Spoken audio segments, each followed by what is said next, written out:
Hello guys, David Bose here.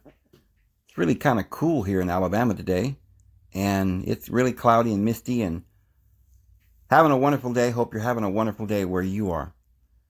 Today I want to talk about something also very important.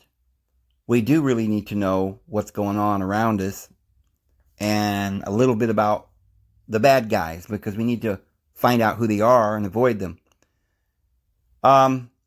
This video isn't primarily a video about exposing Jehovah's Witnesses. Although it's a pretty good, I think it'll end up being a very good video if you really want to share a video with somebody who is an ex-witness or something, because this is really going to expose Jehovah's Witnesses. But what it's really doing beyond that is we are exposing the devil and his plans.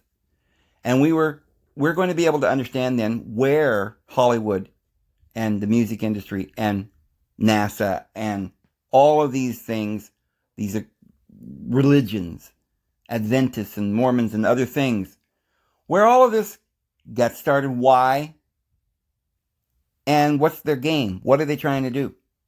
We really need to be aware of what's going on. I think you guys will really enjoy this video. I think it will probably help us to understand things that we really haven't before understood. I think we're really getting some information together that's opening up doors of understanding for us so that we really know what's going on. Because as we said the other day, the last couple of videos we've been talking about this knowing. This is really what we need. We don't need any speculation. We don't need books. We don't need theories. We've got to come down to what is the truth now. We don't have time for speculation or theories. We have to find the truth so that we can act accordingly. And we don't have much time. So, in this video, we're going to talk about the Bavarians, how they came over here, what was their plan, who brought them over here, and what are they doing now that they're here. So let me show you something. You probably heard of Aleister Crowley. Let me show you a little article here. Here comes the train. Just in time. So it says, did Aleister Crowley use an occult temple in the Hollywood Hills? Well, that would be an affirmative. Did Aleister Crowley use an occult temple in the Hollywood Hills? The British mystic, yeah, he was British, but he didn't come to Hollywood until he had gone to Germany and had been initiated into the great Illumnati, the Vril Society, the Skull and Bones, and then he brought that sister organization to Hollywood, the Ordo Templi, whatever it's called. And so he was a triple agent. He was working for the very high Illuminati organizations in the Freemasonry, creating Freemason enterprises, one of which was Hollywood. But in each of these major countries, they have their organizations. They're all connected together in this family that runs it from the top down. They are Bavarian by birth. They could be described as Transylvania, Bavarians, Bohemians, Swiss, Norwegian. That is a very small area. All of that I just mentioned, Moldova, up into Ukraine, this area, some parts of Austria, there were giant castles. This entire area was basically various tribes that now we have countries, but they were called the Germanic tribes. And they did take over the British in London, and so they had a full-blown control headquarters in London. And they set up also a headquarters in Washington. and they had other headquarters for various enterprises. In the West Coast, they set up Hollywood, and they called it Hollywood for a reason. It was their holy grove where they would initiate the entire world into the mysteries, because this is exactly what they did. William Shakespeare was a playwright.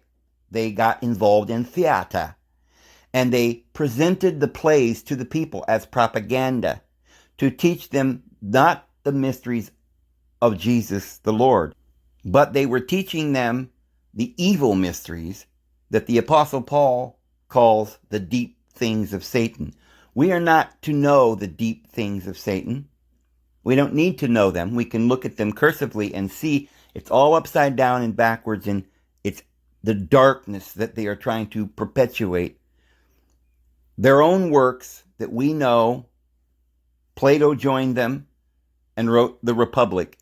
And in that, he describes their plan to use this playing, this drama, as a way to indoctrinate the people and give them mythologies, or in other words, lie to the people, but impose the lie into their subconscious through repetitions, keeping them in the dark, the peasants, so that they would be ruled over by those who had an agenda.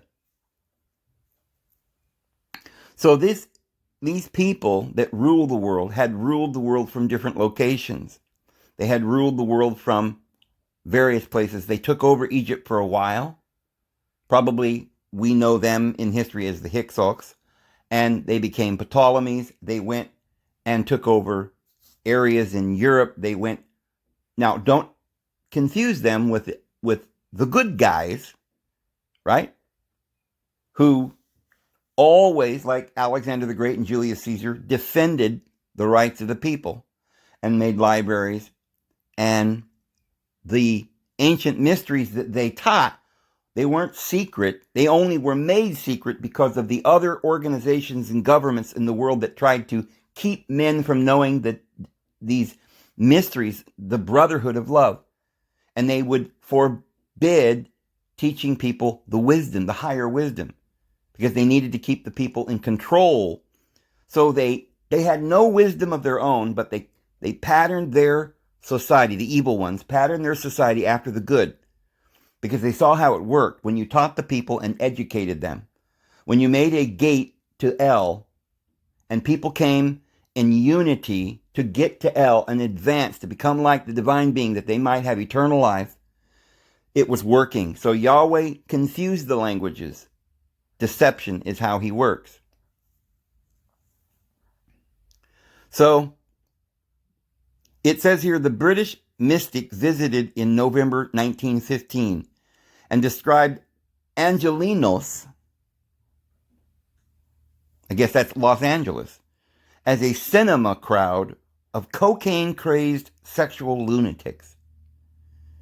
So here in 1915, which is about the year that, this is about the time, and we'll read this in a little bit, that Charles Taze Russell had been bringing over these Germans to Hollywood. They were also in Jersey and places in upper state New York and Philadelphia, where Charles Taze Russell was buried in a grand Masonic, the chief Masonic cemetery for the elites. And on the top of the hill, over all the other Masons that were laid to rest there, is this grand pyramid with the laurel leaves that surround the crown and the cross.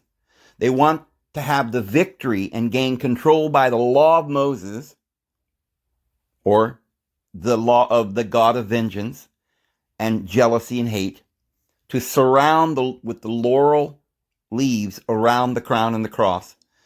Today we have the laurel leaves surrounding the entire world in the UN emblem, because they feel that they have conquered the world. They have the laurel leaves around emblems in Washington and the flag and the seals. You find these laurel leaves everywhere. They tried to put it in all the symbols and seals in Washington and America here too, when they came over, to show they were taking over the Constitution, putting the gold fringe around the flag, showing they have control of our republic. And you might remember we had shown the pictures of Chicago, which looks very likely to be the spot where, at least at some point in time, there was a type of capital, because there was the great building with the dome that looks a lot like Washington's Capitol building or the Vatican. Then there's the water basin.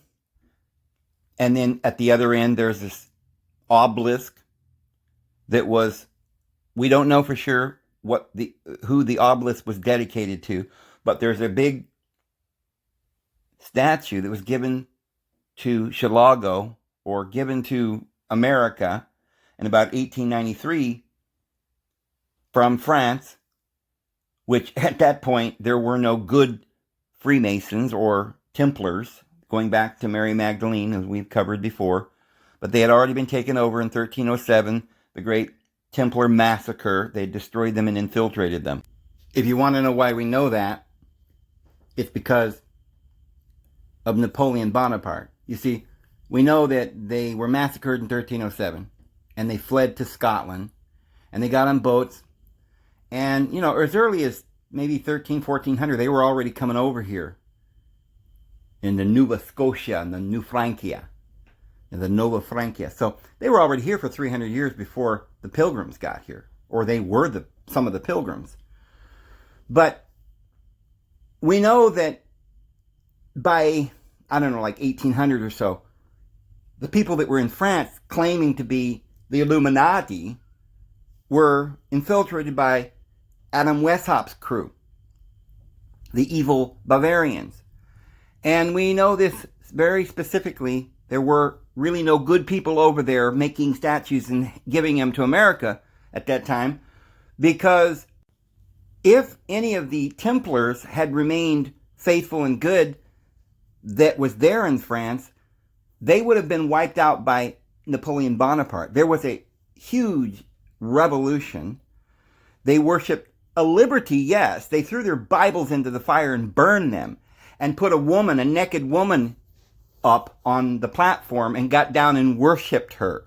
This was this kind of liberated orgy movement that was being pushed, not by the people, but by this fraternity and liberty, which is not the liberty and justice for all by Washington, who was of the good side, because they came over right on their ships to create a land of freedom away from those evil people. But no, these were run by the Jesuits of the Catholic Church. They were in harmony with the Catholic Vatican now. They had taken over the Vatican for a long time ago. The Goths took over the Vatican in 405. And they have been controlling the Vatican and all of this supposed Christianity since that time. So there were still Templars trying to get away, and they had their own Protestant religions.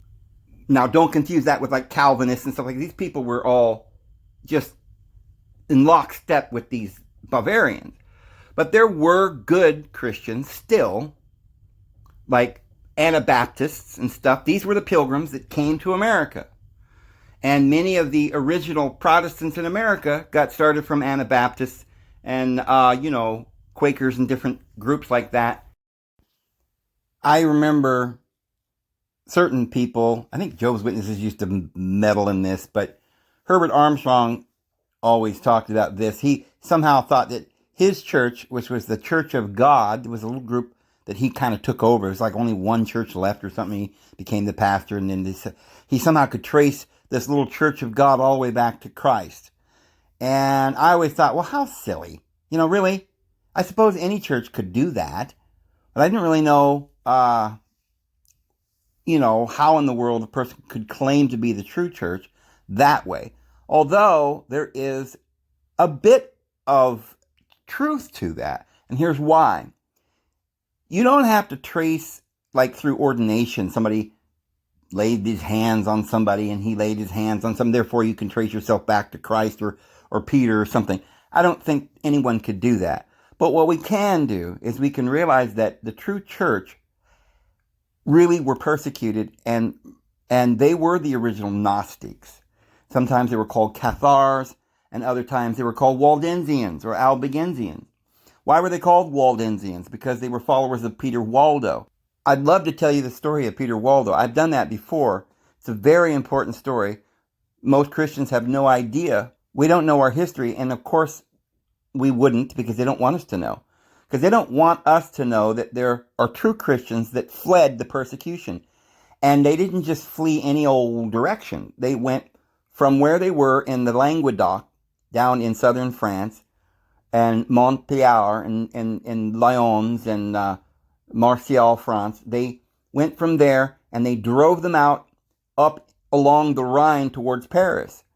Well, then in 1307, they massacred them there. And by that time, by 1307, they didn't tolerate them anymore. They drove them out.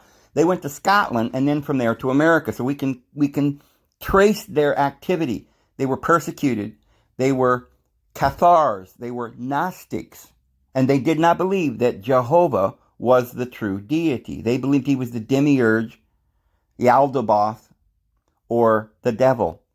So, yeah, originally, that's why most Christians in America were very surprised when Jehovah's Witnesses were running around giving them pamphlets telling them the true deity had a name, Jehovah. Today, most Christians don't know that that's a false satanic teaching, that Yahweh was the devil. And so that's really one of the mile markers where we could say this is the great apostasy.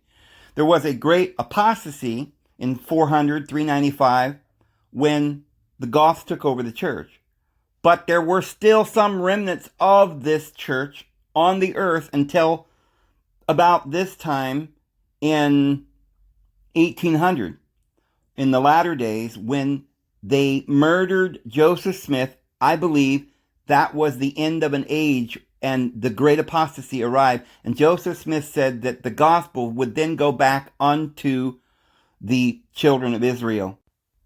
When Joseph Smith, the last of the true Templars going back to Mary Magdalene and the group there with Washington and Jefferson, when he stood there and they they martyred him, and he said, look, if my life is worth nothing to you, it's worth nothing to me. I go like a lamb to the slaughter. But it will be said of me, he died in cold blood. And then he proceeded to prophesy all the events that we've had since that time. 40 years in advance, he prophesied that we'd have the Civil War, and it would start from the South Carolina succeeding from the Union. And then he proceeded to talk about how Brigham Young would lead the church to hell, and they would go west, and that the Constitution would be hanging by a thread. But you see, Joseph Smith said that this was really the great apostasy, when the world then would have rejected, or the Gentiles would have rejected, the gospel for the last time.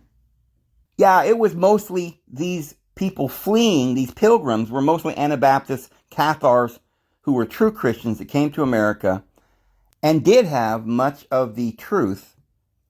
I'm sure they didn't know everything, but they certainly were not the same as the great apostasy that was raging now, taken over by the 10 Germanic tribes, the Goths, who destroyed and obliterated the teachings worldwide by means of organizations like Jehovah's Witnesses.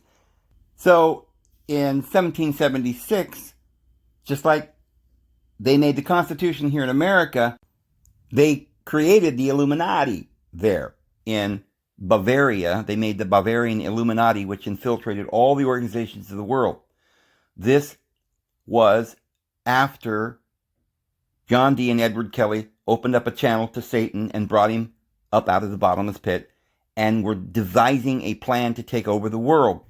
But William Miller, of course, the Adventists, they were good in their heart to begin with, until they became dogmatic and began to fall into false doctrine. But Napoleon Bonaparte was, according to even one of their own, Nostradamus, who was another Illuminati, but, they could channel spirits, they could prophesy. Only to a point. Whatever the devil knows, right? Which the devil can't predict the future very well, because the Lord, of course, has got his own plans. The devil's got his plans, but the devil never knows how far he's going to be able to go with his own plans, because he knows that the Heavenly Father will overrule most of his plans in the end.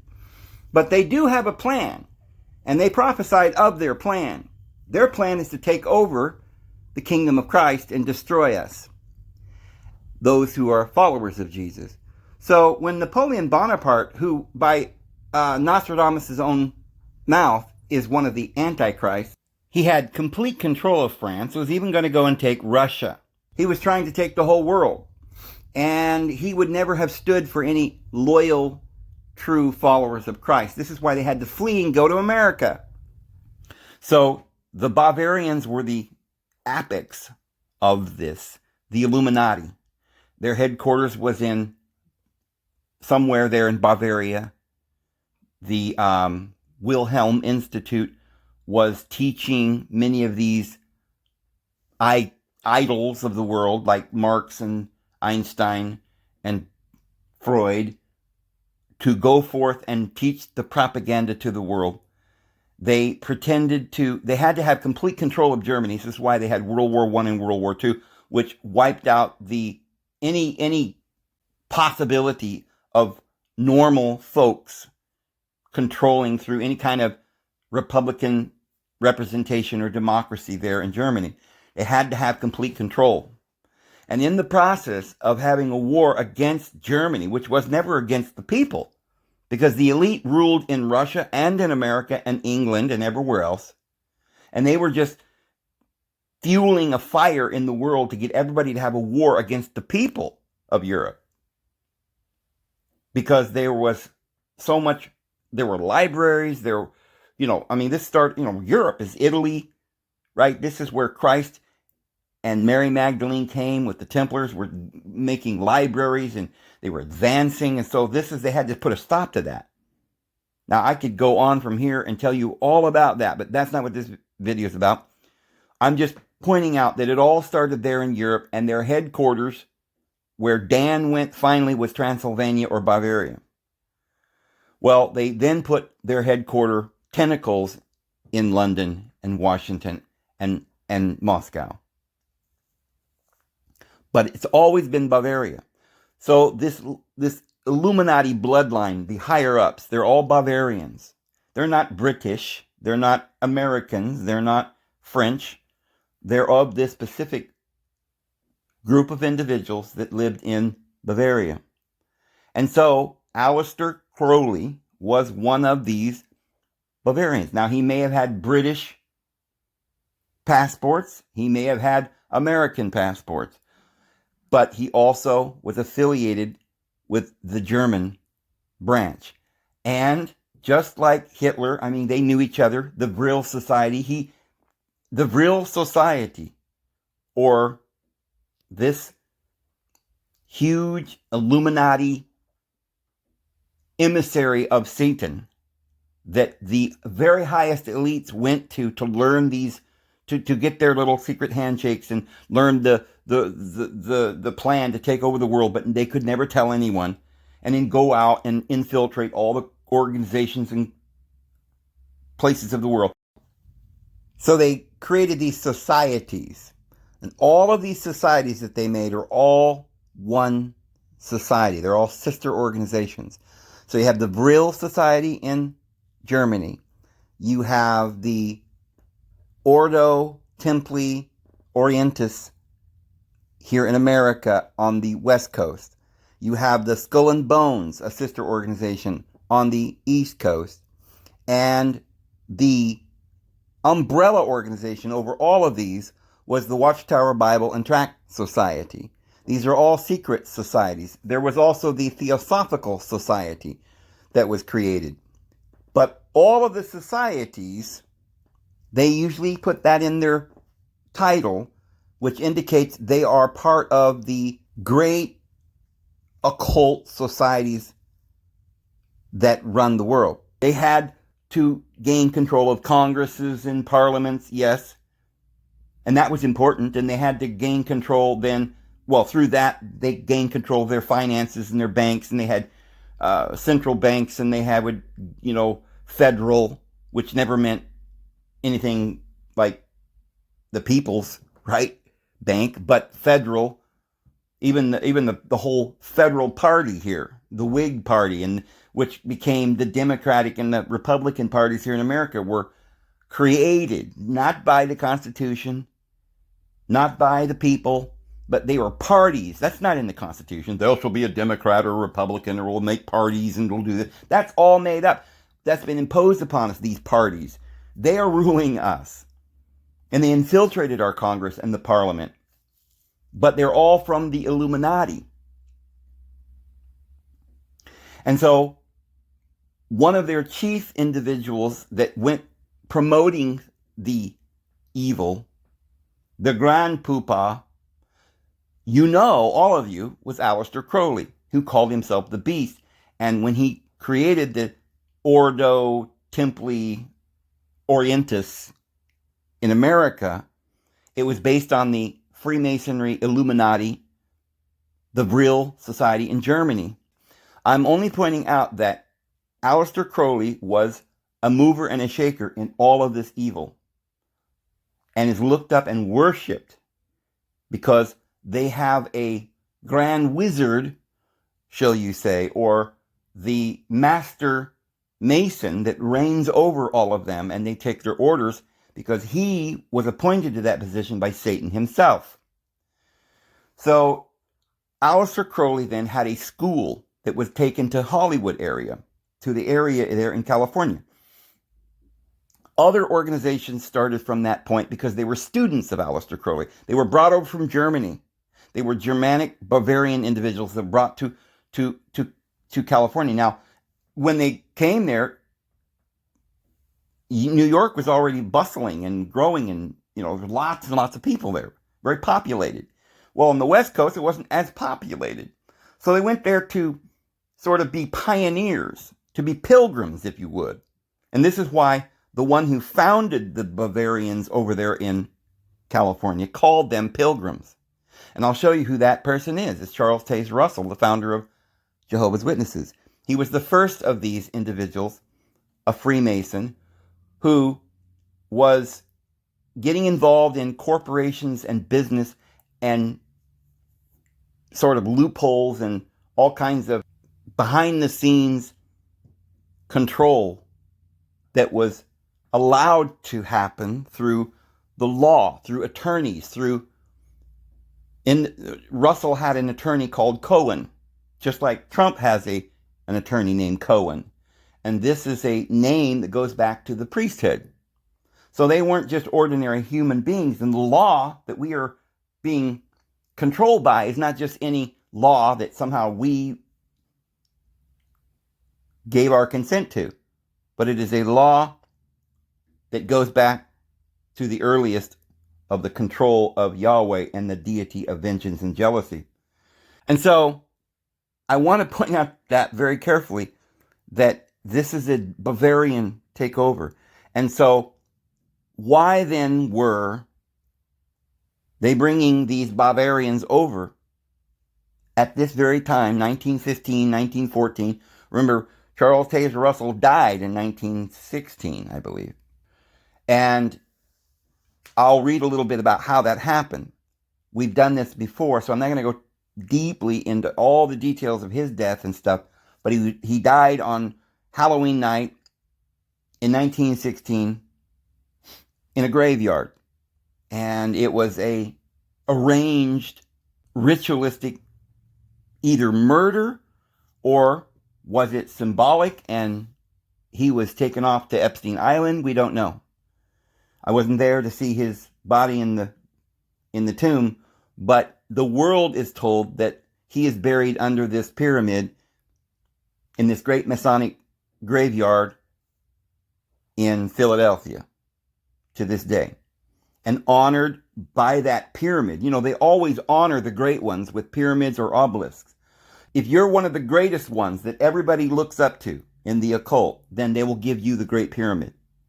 Others only get obelisks.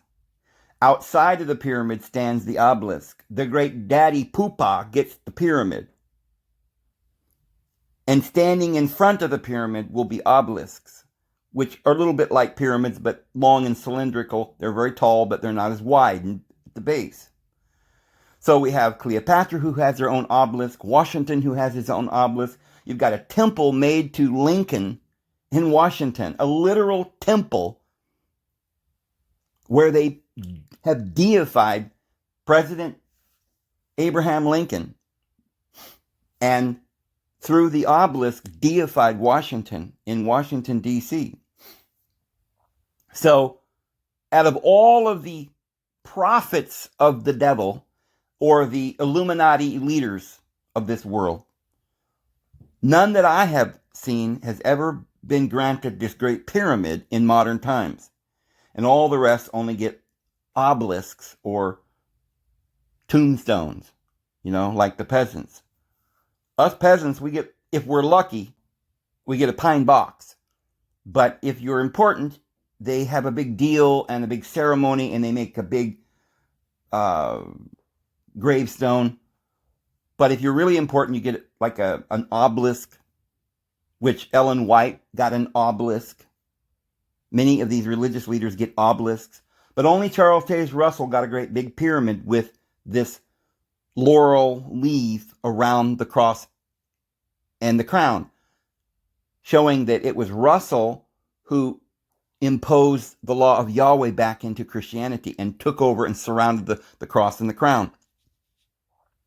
But I want to point out that Russell existed before Aleister Crowley. Russell was the teacher or the master mason, and we'll show that, who had students and brought them over from Germany. One was Rutherford, Judge Rutherford. Again, there are a lot of lawyers and judges and occultic Freemasons. One was Aleister Crowley, who was sent to Hollywood, this holy shrine that they built in the hills there, in a little sacred grove, and they built a great temple. Well, Charles Taze Russell built a great temple as well, and we'll show you that. So, in the day, in 1915, it says there was a cinema crowd, right? Hollywood producers, movie people, and they were cocaine-crazed sexual lunatics. Hollywood has long been dotted with esoteric spiritual centers, and if he did go seeking, he probably found the Crotona Theosophical Society. Now, understand, people want to attribute the Theosophical Society to Madame Blavatsky, whom I have said over and over again was a prophet of the Lord. When the Lord sends prophets to the world to help us, of course, they will come along and either murder them or something of this nature, and then distort their teachings after they die. So the Theosophical Society wasn't really created by Madame Blavatsky at all. It was created after they murdered her and stifled everything that she taught and turned it into another religion called New Age. So the Theosophical Society was one of their main arms, which called today New Age. Another major arm, well, controlling all of these arms, was the Watchtower Bible and Tract Society. So I know that's going to come as a shock for people who are ex-witnesses or, even non-ex-witnesses. You're thinking, what? Jehovah's Witnesses don't control the world? Wait till you see what they do control. Okay, you wouldn't be able to, like if I told you Aleister Crowley controlled the world, you'd go, well, okay, I see what you're saying, because he was this, master mason, grand poobah, and he had students. And so by means of this underground religious cult, they run secretly the world. Yes. So one of Aleister Crowley's students was Anton LaVey, who started the Church of Satan, also around San Francisco. Marilyn Monroe and Marilyn Manson, a lot of these very powerful, Doris Day, and a lot of these people most anybody in Hollywood or the music industry had to have gotten in through the satanic organizations which initiate you into these roles and make you stars. They make you gods. They make these idols for the rest of these peasants to worship, to become all, so that we are all idolaters and we are all learning to be good little servants, brainwashed to obey, and lured in through sex and violence. Sexual lunatics, as it says. So it's long been dotted with esoteric spiritual centers. So then one of Aleister Crowley's students was Parsons, who created NASA. Part of this brought over from Project Paperclip. We always talk about this. Well, Project Paperclip didn't start after World War II. Really, the whole project started years before. These Bavarians have been coming over in different waves.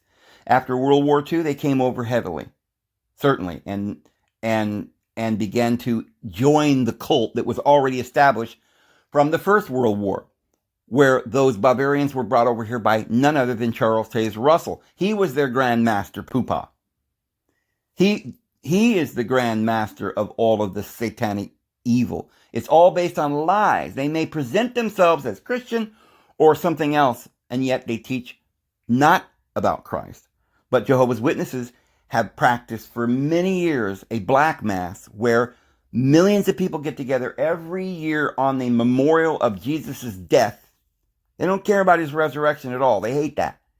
But they celebrate his death and not his resurrection. But they only celebrate his death in a great black mass where they pass around the bread and the wine, the body and the blood of Christ, and they reject it. Wholesale rejection of Christ. They do not believe that Jesus was the divine being. And I'll show you more about that. So, I want to show you just a little bit about this Ordi or Ordo Templi Orientis that Aleister Crowley was the master mason of, and who organized and created this order. And it's called the Order of the Temple of the East, or Order of Oriental Templars. Okay, Templars. It is an occult initiatory organization founded at the beginning of the 20th century. The origins of the OTO can be traced back to the German-speaking occultist Karl Kellner, Henrik Klein, Franz Hartmann, and Theodor Reuss. Later, the OTO was significantly shaped by the English author and occultist Aleister Crowley. Aleister Crowley's death in 1947, so you see he's much later than Russell.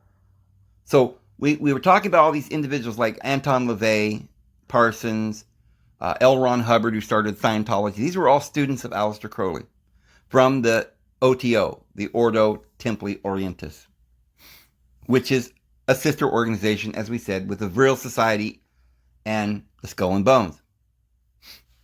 And a Bavarian Illumnati, of course, which created them. But these students from Aleister Crowley is all that people are really even barely aware of. What they don't understand is that this group of German Bavarians that came to Hollywood in about 1915, 1916, 1914, in this area, was because of Charles Taze Russell. They were students, all of them, of Charles Taze Russell.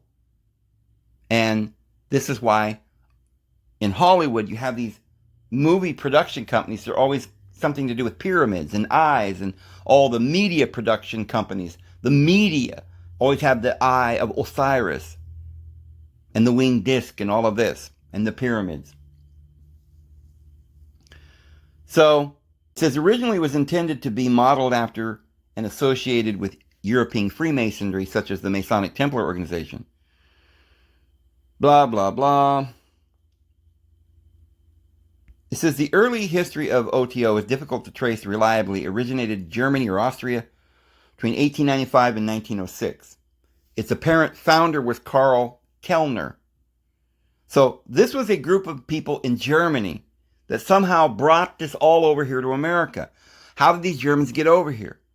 Well, even before Project Paperclip in 1945, in the First World War, they were coming over here by the help of influence and financial backing and lawyers such as Cohen, Russell's lawyer, and Judge Rutherford, who was heading up this move to bring them over to Hollywood for the very purpose of, and we will show you proof of this, for the very purpose of creating a mesmerizing cult out of the entire world in Hollywood.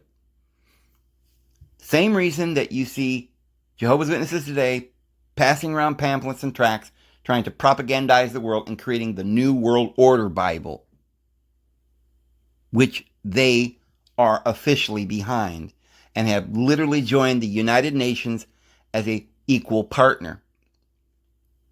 Charles Russell talked about this millennial dawn. And there's even an off branch of Jehovah's Witnesses called the millennial dawn. But that word, the millennial dawn, is a definitive occult Masonic term. And yeah, there you'll see. So that was what the original magazine was called, that today they have the Awake. But it used to be called something like Millennial Dawn. So originally, Charles Russell had the magazine called The Watchtower. And along with that, they had another magazine that they made called The Golden Age. Okay, the age, which is dawning, right? Which there was another occult organization called the Golden Dawn, which was connected to Charles Tay's Bavarian Freemason occult called the International Bible Students, also called the International Millennial Dawn, or various corporations, many corporations. And they were all somehow indebted, and all the money was funneled to Charles Taze Russell. He was a very wealthy man, very, very powerful man. So this is occult speech. So these words like the Golden Age or Wake, the great wokeness, right? This Awake magazine is preaching the original awokeness of the New Age, or the Golden Age, or the Golden Dawn. Now, I can't read this whole article here, but I'm just going to pass through this real quickly to show you a few of the high points here. It says, when Charles Taze Russell died in October 1916, only a few of the top Watchtower officials knew that Charles Taze Russell supposedly had borrowed $100,000 back around 1913, 1914, when he was producing the photo drama of creation. And this was the first motion picture, guys, that was ever made. And in purchasing a temple and adjoining rental property in Manhattan. By that time, Charles Taze Russell had been slowly draining his rich sycophants by typically only in increments of $10,000, which is equivalent today of $260,000 in 2021. By 1914, the fleeced flock were bound to be getting nervous and certainly not in any mood for such a large request, including the Pearson family of A.N. Pearson, Incorporated, largest florist in the United States, of Cromwell, Connecticut, the extended Kuhn family, which is that priesthood going back to the Judeans that basically operate and control the bar association and lawyers all over the world, from London bar, where it started, to America and around the world today. And they go by the precedents of the law of Moses. So the Cohn family of Krumbach Cohn Company, seeds of Toledo, Cleveland, Wisconsin, New York, etc. The large Weber family of H. Weber and Sons, year-round fresh flowers and vegetables, of Oakland, Maryland. The Piles family of J.D. Piles supermarket chain, of Washington, D.C., the Maxwell family of R.B. Maxwell, and Company, General Mercantile, probably the Maxwell Coffee, group. Of Mansfield, Ohio, the Anderson family of Charles H. Anderson and Company, fruit vegetable wholesaler of Baltimore, Maryland. Remember, a lot of these guys started these companies and they've already went bankrupt and they've got other companies. They've refinanced and made different companies with different names. They changed their names a lot. So some of these companies that you're hearing or reading here were the original companies to some of the major retailers and companies and things like that and corporations today. And these were all created by Jehovah's Witnesses or members of this cultic Freemasonry Charles Taze Russell cult. And so that's a fruit and vegetable wholesaler of Baltimore, Maryland. Robert and Gertrude Seibert, corporate management of railroads, mining nationwide. So they were over mining and railroads. This was like probably one of the biggest companies in the world, mining and railroads. And so goes down to this. They own the New Holland Machinery Company, which is the New Holland Tractor Company today. They made engines and stuff for many different things for years. They're a very large company, like Ford or Toyota or something like this. And there's more. They own many different companies. It was this Mennonite guy started the New Holland Company, but he ended up becoming a Jehovah's Witness. And it talks about that all the way down until it gets down here where it says 1914. Abraham Zimmerman is noted as having this is the guy that created the New Holland Tractor Company. He's noted as having a special interest in the photodrama of creation. So, given his supposed retirement, remember, Zimmerman is a Bavarian name. So, he's this Bavarian, right? And he's very wealthy. And he likes this idea of this photodrama. Why would you like that? Well, one thing, you might think, well, I can make a lot of money off this. There wasn't any Hollywood type thing in those days, and they wanted to find a way to make modern theater nationwide, worldwide, for propaganda, to control. See, they can make more money by keeping us slaves. So they invest in ways to keep the people asleep. So 1914, we suspect that by then wealthy Zimmerman may have been Charles Taze Russell's source for that then extremely large $100,000 loan. See, it's not really even a loan. These guys are all in it together. It's the occult. They're just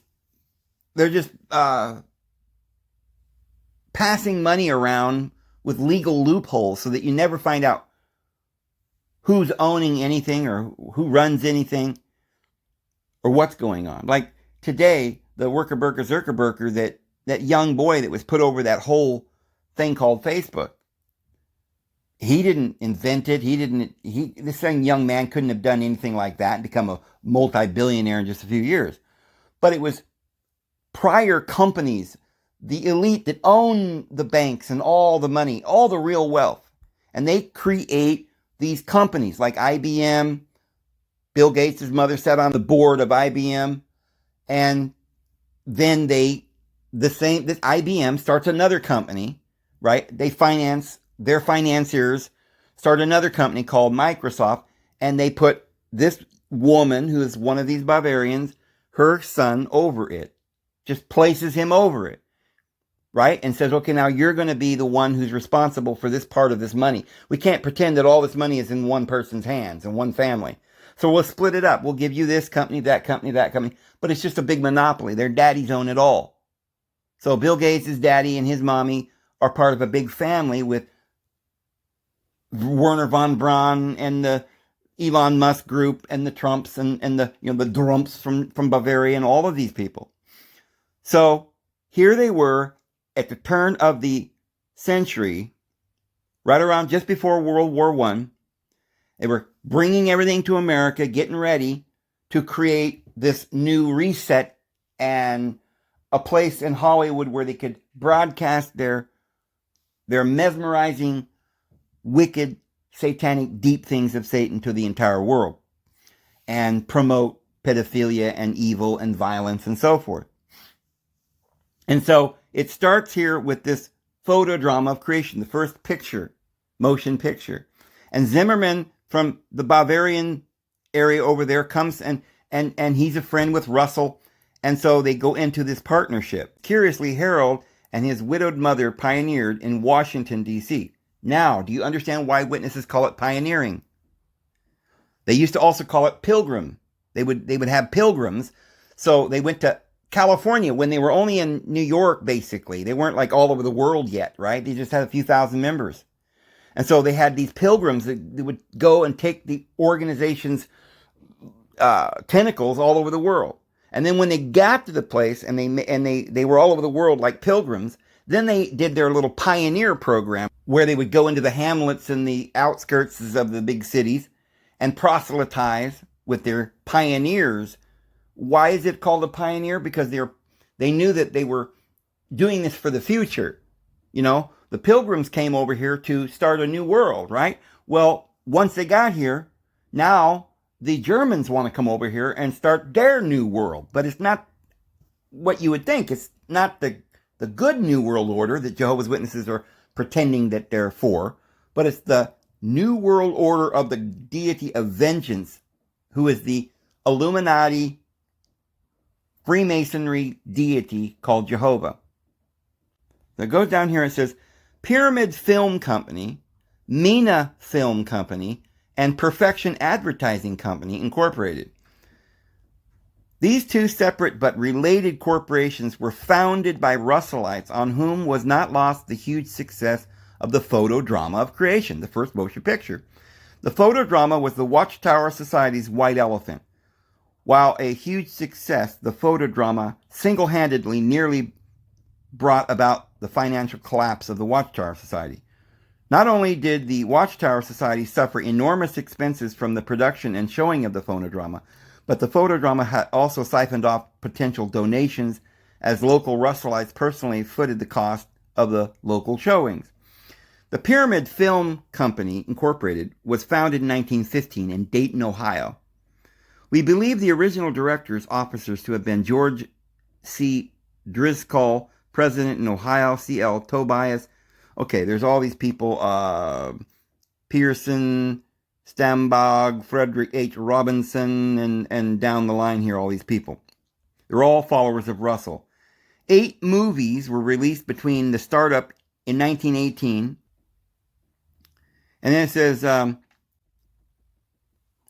although we have not been able to confirm that any of the 3 locals named as corporate officers were Bible students, shortly after Pyramid Film Company was formed in Dayton, Ohio, the Perfection Advertising Company was formed in Buffalo, New York.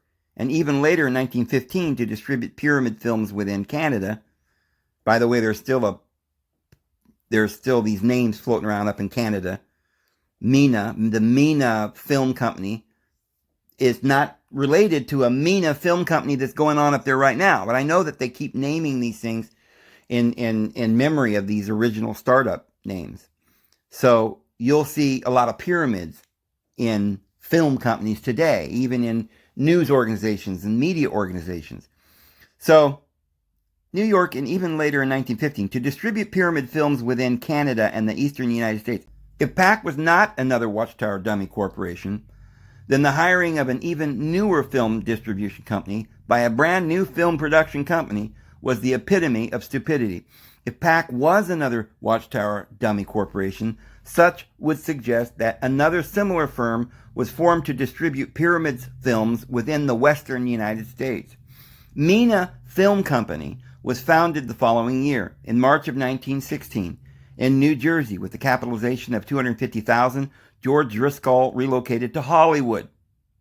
Okay, guys, this is before there was a Hollywood movie industry. They created it. Jehovah's Witnesses created Hollywood. They made the first motion picture. They brought the Germans over. That was the prelude to Aleister Crowley, the music industry, Anton LaVey in the music industry, and all the hand signs and all the, the occult signs that you see, and all the media corporations, CBS, and all the eyes on the AOL, and all these sigils, all these logos that go back to these very words or this pyramid belief system that Charles Taze Russell was instituting as a Freemason. So it says Hollywood, California, to act as a manager of Mina Film Studios, while Pyramid Film Company produced films on a variety of secular topics. Mina Film Company was intended to promote or produce films on biblical topics. The original incorporators of Mina Film Company was the who's who of prominent Russellites from across the United States. Ernest W.V. Kuhn, one of those priest guys, from Toledo, Ohio, was the president. Of course he was. And Judge Rutherford, another one of these relatives of Kuhn, a judge, was heading it up after Russell dies there in Hollywood. So he was president. John G. Cohen, by then a Brooklyn Bethelite, was vice president. Dr. Leslie W. Jones of Chicago was secretary-treasurer. And Watchtower Society Pilgrim R. Robert Hollister of Pittsburgh was in charge of the foreign distribution. Mina Film Company also had an office and production studio in Dayton, Ohio, shared with the Pyramid Film Company, as well as a marketing office somewhere in New York City. Mina Film Company stock prospects boasted, as to the motives transpiring the directors of the Mina Film Company, the directors wish to assure you that we have taken extraordinary precautions to ascertain the Lord's will respecting this venture. Blah, blah, blah. So Mina Film Company was originally founded with the plan that the Watchtower Society would sell it to the Photodrama of Creation, which would be improved and re-released. However, with the divisions that occurred after the death of Charles Russell, that never happened. Mina then embarked on making an actual silent movie, loosely similar to the photodrama, which would also be depiction of human history, combined with the Watchtower Society's theological interpretations. That movie took 2 years to make and purportedly cost $100,000, and the movie was released in 1918 with the name Restitution, although there were other working titles. There reportedly were also multiple versions of such, ranging from 75 minutes in length to 120 minutes. Apparently, just like Russell's followers everywhere else after his death, no two Russellites at Mina could agree on anything. So anyway, he goes on to talk about this whole Mina thing and Hollywood. The Mina Films Hollywood Studios were sold for $45,000 to the Brentwood Film Corporation. Now, I looked up these corporations, and they're all out of business, but all of them have other businesses operating under the same name today, but they're different corporations. They just start them back up years later under different names. So I may show you some of that here in a minute, but it says in October 1915, Packers Box Company was incorporated in New York City with an initial capitalization of $10,000 to manufacture boxes and deal in lumber. Of the three incorporators, see what you're going to find here is that Charles Russell never bought his stuff from anyone else. They do the same thing today in Bethel, in New York, where the witnesses are. They don't purchase their paper from somebody, they buy a lumber mill. They don't purchase their computers from somebody, they build their own computers. They don't make somebody else distribute their literature, they print their own literature. They're like trying to make it really, really cheap so they can canvass the entire world with their propaganda. So they had a manufacturing company of boxes because they need to ship stuff, and they had to have lumber to make the paper. So of the three incorporators, the primary incorporator was the L.F. Munzer, who used the address of the Watchtower Society as their own address on the incorporation documents. The name L.F. Munzer matches a female Bethelite whom we know worked as a legal secretary at Watchtower headquarters in 1916. What is puzzling us is that the incorporation occurred after Russell had just downsized unnecessary Brooklyn Bethel staff, and after Rutherford had moved to Los Angeles. Well, evidently this is one of Rutherford's mistresses and blah, blah, blah. We ain't got time to read all this. But it does say that notably the activities of the corporation were consistent with the activities of the Watchtower Society, as well as ancillary business ventures such as National Shippers Association. See, Jehovah's Witnesses ship their own stuff. They got their own boats. They don't use the mail. Did you know that? The watchtowers don't come in the mail. They have their own shipping companies. So here's where that started, the National Shippers Association. The folks who actually, so I wouldn't be surprised if Jehovah's Witnesses are the ones who created UPS or who knows, FedEx or something. Could be, a company that started from Russell. I'm serious. Russell, when you dig into this, you'll find that Charles Russell, the company, Jehovah's Witnesses today, probably owns some of the biggest, the largest companies in the world, like AT&T and other companies like that, and car companies and goodness knows what else. So, the president, one of the governing bodies named Morrison. I'm going to show you a clip here in a minute showing you who this Morris guy is, who's one of their governing body and evidently owns, Philip Morris or something, cigarette company. So we'll see that here in a minute. They put them in as governing body members because they're very powerful company elites. So I'm only reading you this to show you just how powerful these people are and what they're involved in. And going down, we see in 1916, right after Armageddon had failed to occur in 1914 and 1915, and at that time when Charles Taze Russell and the Watchtower Society were in their greatest financial distress, a new publishing corporation was formed in New Jersey called National Shippers Association. And it tells you the people that ran that: Alfred and Richie, Andrew Pearson. And it says, like Solon Society, this was another baby of the Woodworth, future editor of the Golden Age magazine.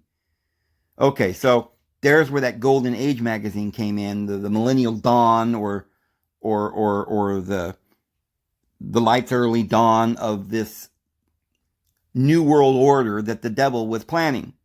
In March of 1916, a monthly magazine edited by J. Woodworth on the topic of up-to-date postage, freight, and shipping rates and information was copyrighted under the name of National Shippers Association. So they got that. And then it says, then it starts telling you this whole story where Russell was telling Judge Rutherford to go out there and run this big mining corporation in California. And they were at the same time, while they were there in California, building these movie industries. So then we get down here to the Angel Phone Company, Ritchie and Cook. In September of 1916, Angelico was formed by Charles Russell to manufacture and distribute 3 different models of phonographs known as Angel phones and also Angel phones? Wow. This all got started by religion, guys. Hollywood is not some secular thing. It's a religion. It's the occult. They're brainwashing your children. So they were known as Angel phones and also manufacture and distribute and accompany with a set of 50 records, which had Watchtower Society hymns recorded on one side and an explanatory lecture recorded on the reverse side. The Watchtower Society had already been selling phonographs in conjunction with showing the photodrama, and the plan to do their own manufacturing had been in the works for months prior to the actual formation of the company. A price list for the 3 models of the Angel phones had even been published in June in the Watchtower magazine. A fire at the separate recording studio in February 1916 may have delayed implementation of the scheme. Yeah, it's a scheme, all right. And the manufacturer Angelico and the sales from Ritchie and Cook were set up in a Fulton Street location adjacent to Brooklyn Bethel in the personal names of Watchtower Society Vice President Alfred Ritchie and Bethelite Cook. All business activities, including the assembly of the units, were performed by 13 unpaid Bethelites. After Russell's death, Ritchie claimed that Russell initially had planned only to manufacture the records and sell such through retail stores. However, after retail stores showed no interest in retailing 1 million records, for which Russell had already contracted, Charles Taze Russell decided to also start manufacturing the phonographs so both could be sold directly to the general public And then this is, and blah, blah, blah, blah. They were known as colporteurs.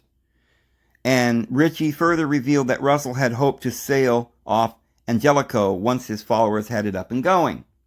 So see, they had quite a plan. They're going to make the phonographs, the records, the movies, the lumber, the shipping. They had it all down. And I think it did not fail. I think the world as we see it today, as it's running like a fine-tuned engine, was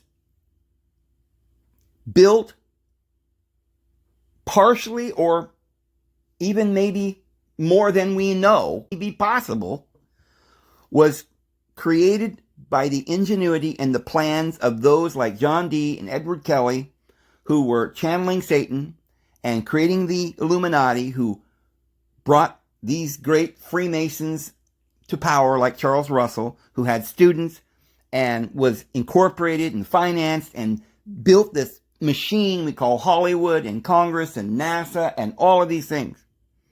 So Russell brought them over to Hollywood. They created not just Hollywood there, but NASA. They created Silicon Valley, which is where they make computers, right? They were making phonographs. Then they have to make more than phonographs. Eventually, they got more advanced and they started making computers. Like I say, I don't have absolute proof of this, but when I lived in Sacramento, right near Silicon Valley, most of Jehovah's Witnesses worked in Silicon Valley and were executives and CEOs of all of these companies. I personally was disfellowshipped by the president of AT&T. I do believe that the company, the computer company, they used to call Hewlett Packard, was originally Packard Bell, right? Because Bell Telephone and AT&T is all one big organization. And I think they're all related. Bell Telephone, Hewlett Packard, I believe was a Jehovah's Witness or connected in some, they don't even have to be Jehovah's Witnesses. They can be Satanists. They can be Scientologists. They're all working together. A lot of people in Hollywood are Jehovah's Witnesses. Most of the producers and things like this, or they're Bavarians, or they're Satanists or Scientologists like Tom Cruise. But they all work together because it's one organization and they have different sort of aspects to the organization, levels. So now we're going to get to the good stuff. So it says Rutherford, which is the guy that took over for Russell, his right-hand man, strongly pro-German. Some pro-German sentiment was expressed by the homecoming Brooklynites, especially by Joseph Rutherford. And I'm not going to read all that where he's just, talking so wonderfully about all these Germans and how he thought they were so wonderful. Well, it says Pastor Russell's secret gold mine that he had over there in California, which we're not even sure if it was a real gold mine. This could be symbolic of something else they were working on. I believe it may have been. It was either a gold mine that they were using to make money so they could promote and finance all of this, or it doesn't seem like they would need that because they really run the banks anyway. It may have just been a kind of a false FLAG to make it look like that's how they were getting their money or whatever, and they were really getting it laundered by who knows. I don't really understand, because why would they be mining in a Soda Springs and there was never any record of any gold coming out of there in the first place? May have just been a way to, write things off on their taxes.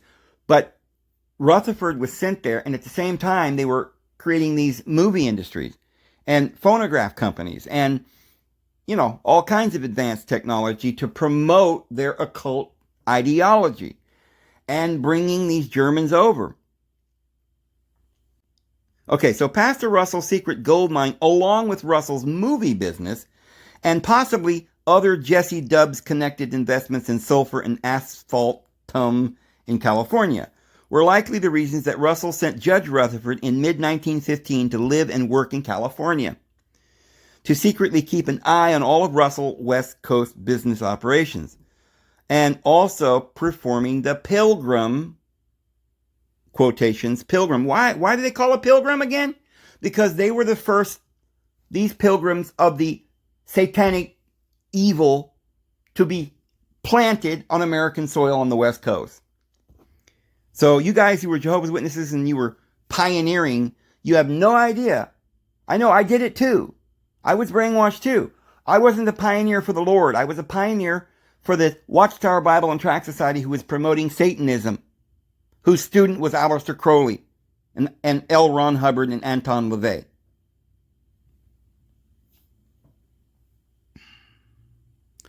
So, in 1916, rumors of Russell's secret gold mine were leaked beyond Pastor Russell's inner circle to his rank-and-file followers, whom Russell did not want to learn about such. So he included a notice and da-da-da-da. Brethren, he writes a letter, like some sort of apostle or something, So it says, by the end of 1915, mining season, Pastor Russell had gambled quite an amount of scarce assets. It was just a scam. There was nothing going on with the gold mine. I don't know what that was all about. What was really going on is they were building up Hollywood.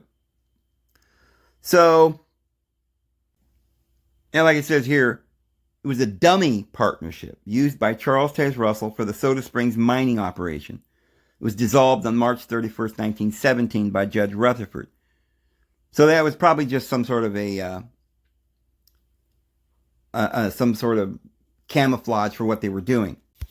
But if you look at here, it says, while not wishing to fall for the same misdirection used on local observers back in 1916, admittedly, it is possible that while expending the time and money mining for gold in the nearby Soda Mountains, that Charles Taze Russell may also have started mining and processing the available salt, soda, etc.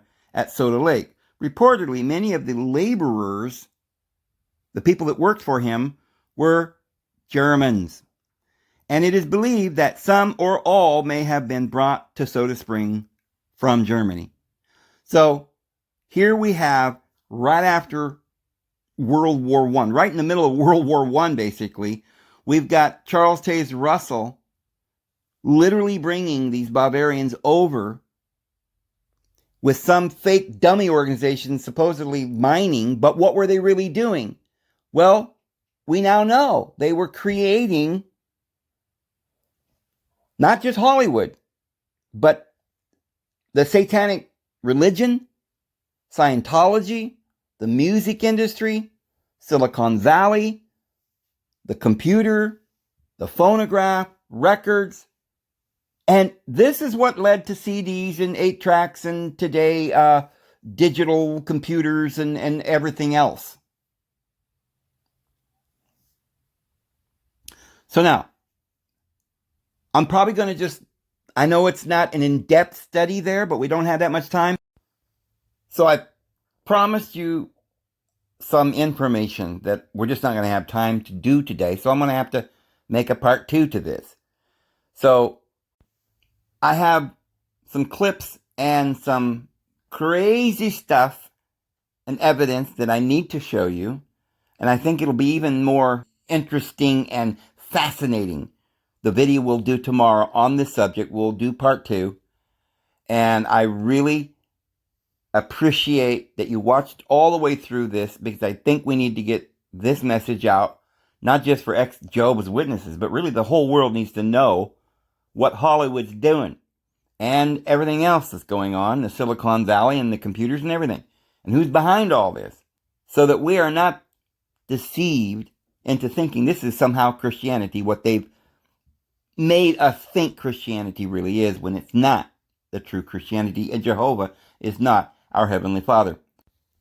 So, just so you guys know what to expect for tomorrow's video on this, I'm going to show you some pictures and some evidence that Jehovah's Witnesses are very deep into the occult, and we're not talking about the good side. And that, if what you're looking at there in that picture, is a great assembly location, like one of their temples where they go every year for their big gatherings.